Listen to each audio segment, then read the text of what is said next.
people? How we doing today? It's your boy Coach Ace coming at you with another episode of In the Classroom, and yes, I'm continuing my advanced level topics for my series. So, let's get into the topic. Today's topic is about to get really detailed, really specific, and I'm talking about heavy level detail. I'm talking about major detail. I'm talking about professional level detail. So, with this topic, I'm going to talk about play calling that is designed to take advantage of particular skill sets for an offensive team or for offensive players. So, this lesson is specifically designed for my future offensive coordinators out there. So you better be paying attention. I'm about to drop some dimes out here. I'm about to drop some hot fire out here. Get that mixtape. Now, as I get into this topic, I just drew out some random players. I just drew out some random positions. And what I'm going to do is I'm going to just randomly name some things that players may be good at, some skill sets. For example, if I say that a wide receiver is shifty, quick feet, very athletic, has good vertical jump, good at catching passes, when the ball is in the apex of their jump. So when the ball is very high in the air and it needs to be a jump ball type play, and they're good at that. So I'm basically just going to be listing off different characteristics, and then I'll tell you the best type of plays to run for those type of players, and then I'll draw on the board. So this is about to get really informative. So, since I just said wide receiver, I'll just give you some characteristics, like I just said before. I may even write the characteristics on the board. But let's say this wide receiver is highly athletic.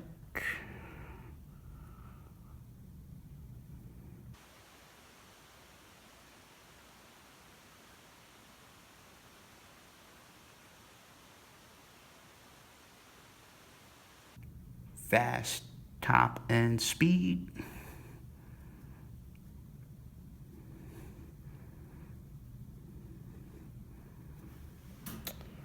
Let's say he's excellent at catching passes while on the apex of his jump.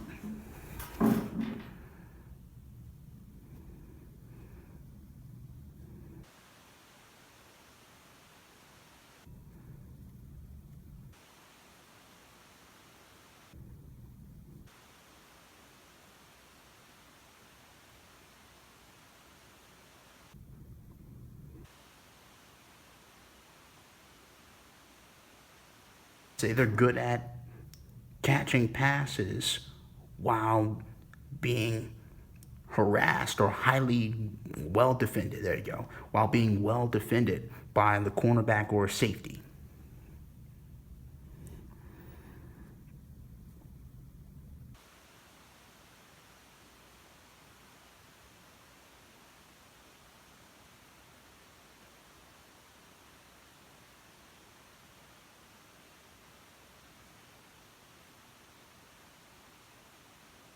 Well, for this type of wide receiver, I would say that they're a vertical threat. Why do I say that? Highly athletic. That means they have good vertical jump. They're probably good at changing direction. Fast top end speed. They're basically a speed burner. So they can stretch the field, get down the field at a quick rate. Excellent at catching passes while jumping. That means while they're at the apex of their jump, that they can compete for passes in midair. And then while good at catching passes while defended, just means that They're basically a very talented pass catcher that can catch passes even while being well defended. Now, the routes I would give this type of wide receiver: corner routes. But of course, I tell the quarterback to throw the ball not towards the sideline. I try to tell the quarterback to throw the ball inbounds, just allow the wide receiver a chance to try to box out their cornerback and then just jump up and get it. Because typically, a precision pass would try to throw a corner towards the sideline and then just get the wide receiver, just have that tiptoe 2 feet tactic.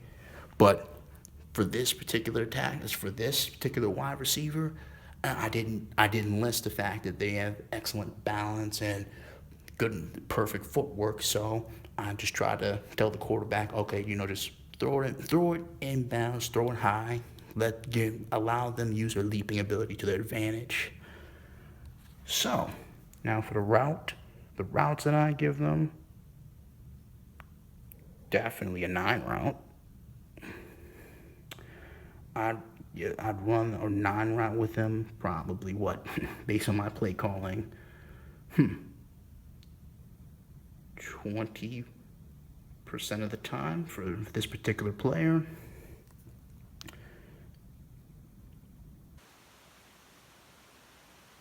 A corner, and I'll write thrown with inside leverage.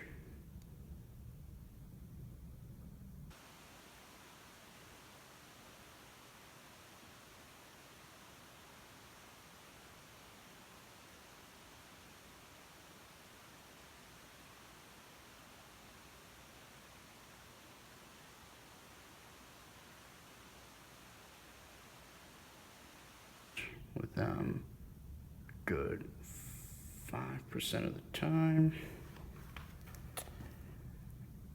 And then with this wide receiver, okay, I would run a post and corner.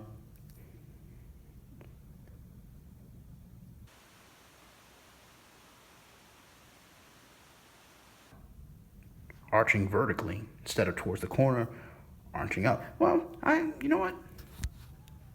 For this particular case, I'd call it post and go. Yeah, post and go. I run this with them. Let's see. A good 10% of the time. Now, I'm not going to total out 100% with the examples in this lesson, because as a play caller, you want to mix things up. But I'm still giving you a raw percentage just so that you understand the amount of emphasis that you put in some of these ideas and some of these routes. Now, let's say this tight end right here. Let me get rid of all this. Let's say this tight end right here. Say he's solid route runner.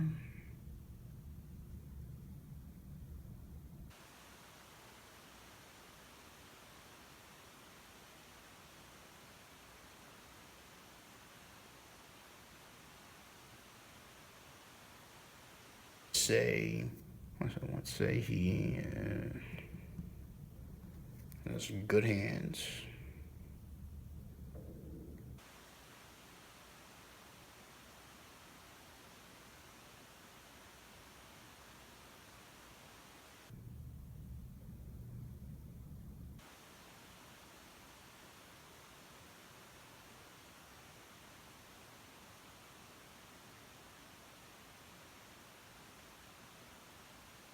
Manipulate a defender in order to make it seem like it's a run play and then go into their route. Well, I'd give them a lot of routes that have play action passes in them, so that I could tell them to start blocking at first. Yes, I use that that little T I drew out to show that we're blocking at first.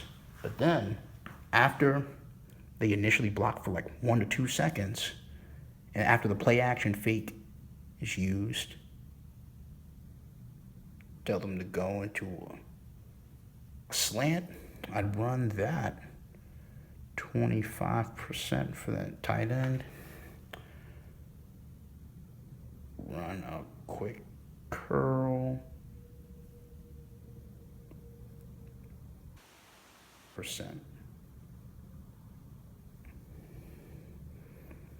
So you see, this lesson is basically me highlighting ideas of what to use for players based on their specific skill set. Very important lesson, very valuable knowledge. Because some coordinators don't exactly know how to utilize players based on their skill set. Okay, for this quarterback, let's say the quarterback has below average arm strength.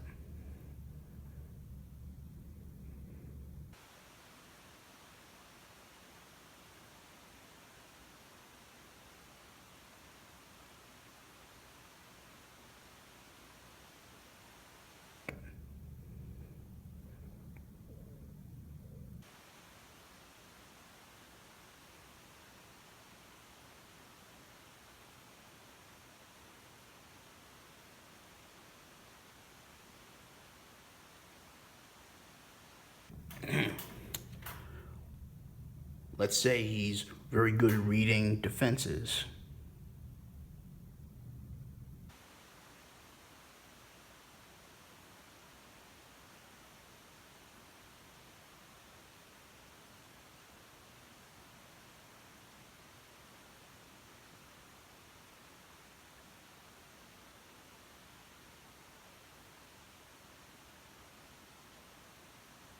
Well, with those characteristics, hold on, let me rewrite that.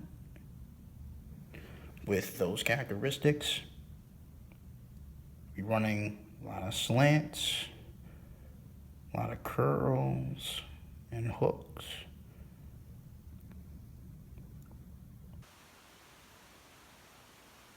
In routes.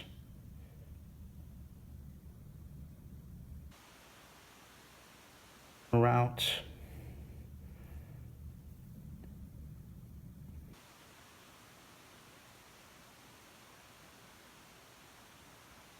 Distance, I make these routes.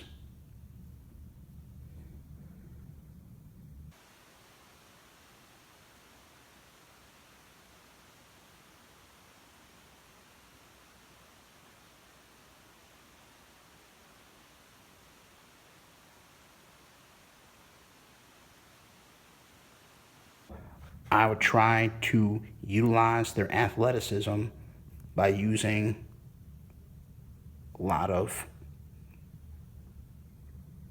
play action bootleg plays where they eventually keep the ball.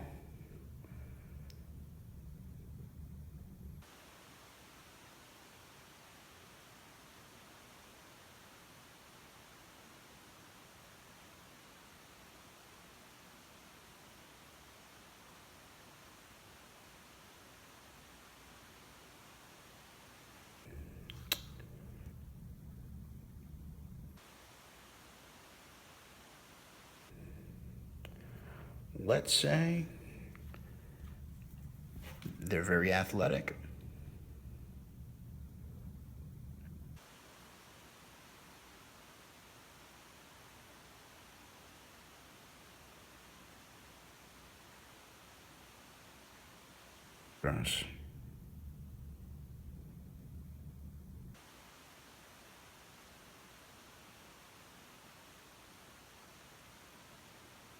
Run a lot of I run pool plays where they're pulling the block, or I run a lot of zone scheme blocking.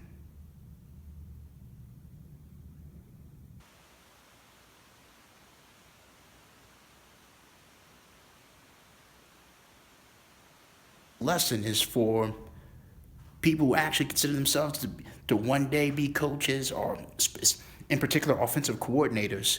You have to analyze your talent and you have to quickly figure out what they're good at so that you could utilize a game plan that you could actually win with on a regular basis. Now, obviously, coordinators will see that on film as you go over time. So, you got to keep things fresh. You got to mix things up eventually. But the guidelines for how to at least be competitive or legitimately win with skill sets that I've written on this board, I've already highlighted that you have to quickly figure out how you're going to utilize the talent of your players. And it has to be this way on a consistent basis. As soon as you realize that you're going to have that player on your roster, no matter what level of football you're going to be coaching, whether it's high school, college, or professional, that's the responsibility of the play caller. Heck, that's the responsibility of the coach, period. So, psycho schematics. Hope you enjoyed this episode. And surprisingly, there's even more. I know. How do I keep doing it? I don't know. But there's more. Even more. So stay tuned. And give me a psycho schematics. I'm out.